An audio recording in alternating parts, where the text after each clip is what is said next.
Dahil sa galing niyang magbigay ng mga payo, madalas matalinghaga at malalim ang mga sagot niya.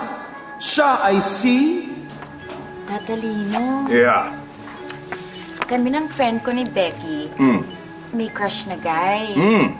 Kaya lang, mas nakakausap ni crush si Becky.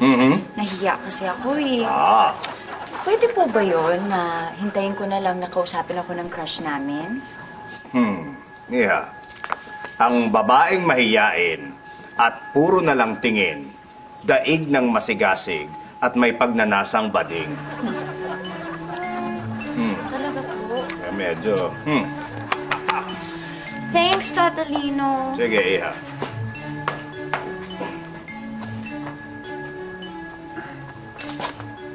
Iyo. Talino, Oh, iyo.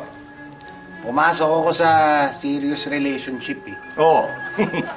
Kaya ang problema, hindi ko maiwasang mong babae. Ako. Paano ba yung gagawin ko? Iyo. Tanda mo to, ha? Kapag hindi ka tapat at hindi ka maingat, huwag ka nang maingay at huwag ka nang magkala. Mismo yun ah. Kaya nga, sabi ko nga. Sige na. Thank you, Tatalino. Tawagan mo. Text mo. Sige. Sige.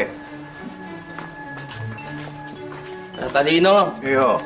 may pag-asa po bang magka-love life yung tulad ko? Tamad, moody, problemado, negative thinker. Ano mo masasabi niyo? Iho, kung ikaw nga mismo ayaw sa sarili mo, huwag ka nang umasang may magkakagusto sa'yo. Maliban na lamang kung ang presyo ay wasto. Kaya maaga pa ang gabi. Sige na, go, go, go. Ang Tatalino. Sige, Iho. Pag-asa pa. Tatalino, Hoy, Iho. anong masasabi niyo sa tunay at masayang pagkakaibigan ngayong henerasyon? Pag ang cellphone nalaglag, ang taranta ay wagas. Pag ang kaibigan nilaglag, ang tawanan hanggang bukas. Kung hindi lang ang gamot, kung mataga lang Kaya ito. nga, alam mo yan, ramdam mo yan. Oo. Ay, naramdam na ramdam. Salamat po, Tatalino. Sige, Iho. Tatalino! Oy, Direk Soxy Tomasio! Kumusta? Ay, ito po.